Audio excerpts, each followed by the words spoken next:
Hi, Jeff Geisinger here, and welcome to the 5th tutorial in our DIVA 4.0 tutorial series. Today we will be continuing our investigation into annual climate-based metrics, and we'll be modifying our workflow to take into account windows and the dynamic shading that's associated with the window components in the new DIVA 4.0 Grasshopper component set in order to mitigate some of the overlit areas in our initial daylight autonomy analysis. So we'll still be using the example office Rhino file pictured here, but we'll be picking up from our last exercise. So if you have any questions or need some clarification on this current Grasshopper setup, you can refer back to the 4th tutorial in order to see how I set this up. One change that I'm going to make to the workflow is that while we considered the entire perimeter floor area of the example office in our previous tutorial, for this exercise, we're just going to focus on the southern portion of our building, and that's mostly because the shading, the dynamic shading associated with the window components adds a lot to the simulation time, and so for this particular exercise, I want to be able to generate some comparative analyses a little bit more quickly, so I'm just going to be isolating the southern portion of the example office. And as a reminder, positive Y in the Rhino viewport is north. So the southern portion that we're going to be looking at is this area of the building right here. And so I'm going to rerun the simulation, only taking into account the southern portion of the floor plan to have a revised baseline just for that area of the building. So I'll temporarily turn the preview off on this grid viewer component. And to have a revised set of grids just for the southern portion of our building, I'm going to reselect the B-reps that are going into the grid, the daylighting grid input component. But first, I'm actually going to rename this particular simulation so that it doesn't overwrite our previous results. I'm going to still call it no shade, but I'm going to put an _S, signifying that it's just the south of our building that we're looking at. So I will reselect B-reps for our grid input, and to do that I'll just navigate over to the southern portion of our building and just make sure that I have these 3 grids selected and enter. I didn't mention this before, but our grids are about 0.78 meters off of the floor area, so this is just about at work plane height. I'll leave all of the other inputs the same for now, and I just want to run this again so that I can have a new baseline, results for the southern portion of the building to compare it against some dynamic shading design options. So I'm just going to run the simulation, and I will pause the tutorial and resume when it's complete. When the simulation is complete, we get similar results in our Rhino viewport, except this time it's only the false color results for the daylight availability is only showing up in the southern grids that we had input into our model. And in our Grasshopper outputs, we see that the SDA number is still very high, although it's 100 now because it's only considering these southern grids, and the number isn't being brought down by a few of these grid cells in the north of our building that had slightly lower daylight autonomy values. So now we have our baseline set, and we can explore how we could use the window components in Grasshopper in order to control some of the overlit areas here in our grids, and to see how we can do that while at the same time maintaining a high daylight autonomy value. So to begin, I will place a window component onto the canvas. It's located here in the setup panel. And this creates a window in our model that can have an associated dynamic shade. So to begin, we'll have to give it some geometry. To do that, I'll assign some B-rep surfaces to the window component. So I'll put the B-rep component onto the canvas. I'll right-click on it and say Set Multiple B-reps. And here I want to pick just the glass objects in our Rhino scene, just on the south facade. So to do that, I'll go to my right view and I will select just the windows here on this portion of the facade, making sure that I've only selected those particular surfaces, because there's a few windows here on the south. It looks like I have.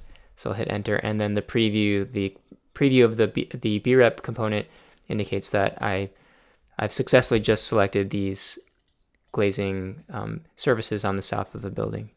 And I'll go ahead and plug that into the geometry input of the window component. So you'll see that when I input the geometry, I get some normal vector diagrams that are indicating the normals of my windows. And also, I'll turn the preview off. The window component previews the window geometry by highlighting the window edges and also giving a kind of diagrammatic blue tint to the windows that are selected. And to make viewing this a little bit easier, I'm going to go ahead and turn the preview off on the grid output so that we just see our wireframe model and the highlighted window.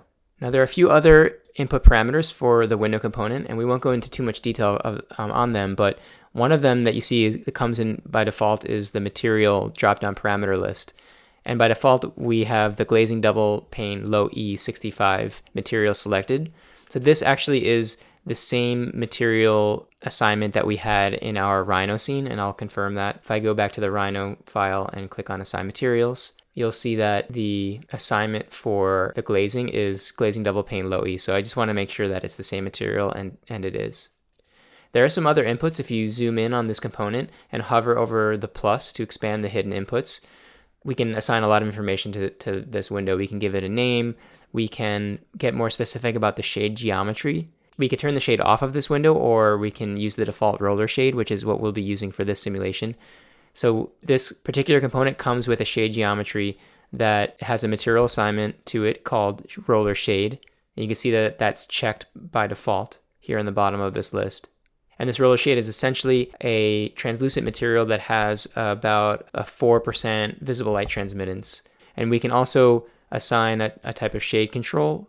So we have the choice between manual and auto, and I'll get into that in a little bit. And so the following hidden inputs are associated with the types of shade control that we want to assign to our windows. Now, if I zoom in really closely to these windows, you'll see that the shade is actually also being previewed. In addition to the blue diagrammatic highlight on the window, the glazing itself, we also have a kind of translucent white diagram behind the glazing that indicates that we do have this roller shade turned on for these windows in this particular simulation. I'll go ahead and plug in the window component into the window input of our annual daylight component. When I do this, you'll see that some red dots appear in the preview on top of our daylight grid. And this has to do with the shading control that I had mentioned previously in the window component itself. So we have some exposed inputs, and I'll go ahead and unhide the shade control input. So as I mentioned before, we have the manual shading control selected, and the dots have to do with this manual control set, the way that the window component talks to the daylight grid through the Grasshopper components in Rhino. So each window has its own shade, and each shade has its own sort of area of influence, and this will create a region of sensors that when direct sunlight is reaching those sensors or reaching the area close to those sensors, then that will dictate whether or not the shade is raised or lowered. And the way that these sensors are placed on the grid is controlled through these hidden inputs. And this is in direct relationship with the daylight grid component. So we can assign the distance to the grid shading sensors and other dimensional kind of inputs that will dictate how frequently they're spaced and where they're located. So I'll go ahead and unhide the minimum spacing between the grid shading sensors, and I'll also unhide the maximum perpendicular distance to the grid shading sensors. And since we have quite a dense amount of sensors on our grid, I want these to sort of represent occupants that might be seating in this area that would have manual control over the shades on the south facade. I'm going to go ahead and change the spacing to a spacing that's a little bit less dense. So I'll change the spacing here to 2, and I will plug that into the spacing between work plane sensors. And then I'll set the maximum depth. So this is going to be the maximum depth at how far these sensors will extend away from the window. And I'll set that to about where we saw that the grid was experiencing overlit conditions. And that was about halfway through. So I'll go ahead halfway between our windows and our core. So I'll go ahead and just do a quick measurement from close to the window to this halfway point. It's about 4.5.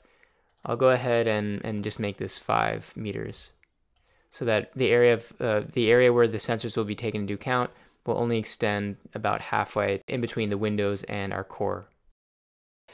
It's not just the specific sensor point that's going to be controlling whether or not the shades go up or down, but it's also the area threshold. So it's the area around each point, 1.5 meters squared around each point, that is going to be sensitive to direct sunlight exposure that will cause an occupant to raise or lower the manual shade. Now, we can also choose automatic shade, and what automatic shade does is that instead of actually using the grid for determining sensors that will control shading, the sensor is actually located at a point behind each window, and you can override the kind of grazing angle that will cause that sensor to raise or lower the shade, and you can also set the distance behind the glass for that. But for this tutorial, we'll just be using the manual shade, the manual shade control for now. All right, now that we've set our windows and our shading controls, before we run the simulation, we'll need to properly treat the rest of the windows in the scene so that we don't have any coinciding geometry. So we are including the Rhino scene in our simulations, but since I'm defining windows using the window component for the south facade, I want to also separately assign the windows on the remaining facades of our building using the Grasshopper component, material component. I want to make sure that the glazing in the Rhino scene is turned off, and it's only defined using Grasshopper components. So I'll go ahead and turn off the glazing layer under the daylight model, so that's turned off. So I'll go ahead and place a scene object component onto the canvas, and make a little bit of room here. And for the geometry, I'm going to place a B-rep onto the canvas, and this geometry is going to be all of the glazing objects on our example office except for the south facade. So I'm going to go ahead and say set multiple B-reps, and in our file I'm going to select all of the glazing on this layer and then deselect everything that's on the south facade. So I can do that in plan. Holding that control, I deselect everything that's on the south facade, making sure that I have all of the other glazing surfaces selected. And I will return to Grasshopper. I'll hit enter. And you can see that the correct amount of glazing objects is selected on this B-rep, and I'll go ahead and plug that into the geometry input. Then for the material, I'm going to select the same material that we were using before, glazing double pane low E 65. And I will plug that into the object input in the annual daylight component. And I'll turn the preview off here. And I will make sure to turn that layer off now in the Rhino layer, in the Rhino layers. So now it's turned off. Those windows are only defined using the Grasshopper component scene object, and we have our south windows assigned onto the window component. Great, and before I run the simulation, now that I do have windows with shading, I want to make sure that I properly assign this simulation a unique name, and so that it saves it to a unique subdirectory. So I'll go ahead and call this particular simulation manual shade, since we're using manually controlled shades, and have the _s because it's just the south facade. I'll go ahead and run the simulation. This one will take a little bit longer because it has the dynamic shading in the model, and so I'll go ahead and pause the recording and return when it's complete. Alright, when the simulation is complete, I'll go ahead and turn the preview off in the grid input component, and on the grid viewer I'll turn that preview on by right-clicking, and you'll see that the previewed results for daylight availability in this case are now being previewed in the Rhino viewport. You can see that as a result of the dynamic shading, the overlit areas in the daylight availability false color results are not quite penetrating as deeply into the floor plate as they were in the unshaded simulation. However, there is a bit of a compromise in the overall daylight autonomy results. You can see that we have some lower daylight autonomy readings near the core, and the overall SDA has been lowered about 26% or so. And then we can actually compare the before and after results by just copying and pasting this panel and by inputting the previous iteration. So I'll go ahead and call this no shade. I should have copied that from before, but no shade was the name of the subdirectory. No shade _s was the name of the subdirectory that we used as a baseline. And so I'll go ahead and just plug this into name. And you'll see this is our before results with 100 SDA. And then I'll go ahead and plug in manual shade into name for the after. Now there's a few things that we can do for analyzing results using the Grasshopper components. Under the data panel in the Grasshopper Components tab, you'll see that there's a window viewer component. So I'll put that on the canvas. Now if I plug in the window output into the window input, you see that we get some overlay results onto our windows in the Rhino viewport. What I'll do to make this a little more clear is I'll turn off the preview in our window components, and I can zoom into each of these windows. You can see that there is a %open overlay diagrammatically onto the window surfaces. Now that's the percentage of time when the percentage of the occupied hours when the windows will be in the open position.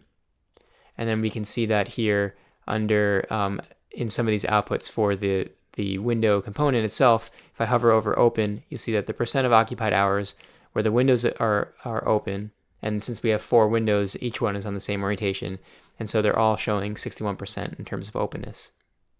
Now, if we want to know how our dynamic shading is playing out over the course of the year in terms of a schedule, we could utilize this schedule output.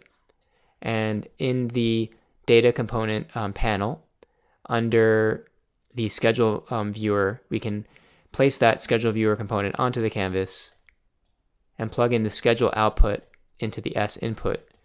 And here we have an annual schedule where the months are in the x-axis, the hours are in the y-axis, and the areas that are shown as gray are the times of the year when the shade is in a closed position, and the areas where we have light blue are when the shades are open. Since all of these are the same, we don't really need to scroll through different items in the list to see different schedules, but if we did have different orientations, we could place a list item component onto this canvas and with a number slider scroll through the different window schedules that we have in our model. Now we can also get some more detailed information using the grid viewer component. In addition to previewing different metrics and changing the appearance, we can also expose hidden inputs in this component and generate a little bit more information about that we want from the annual simulation. So we could have schedules about lighting energy, we can have lighting schedules and occupancy schedules and things like that, but I won't go into that for this tutorial right now. So here we've shown how we can control some overlit areas within our floor plate using the shading option in our window component.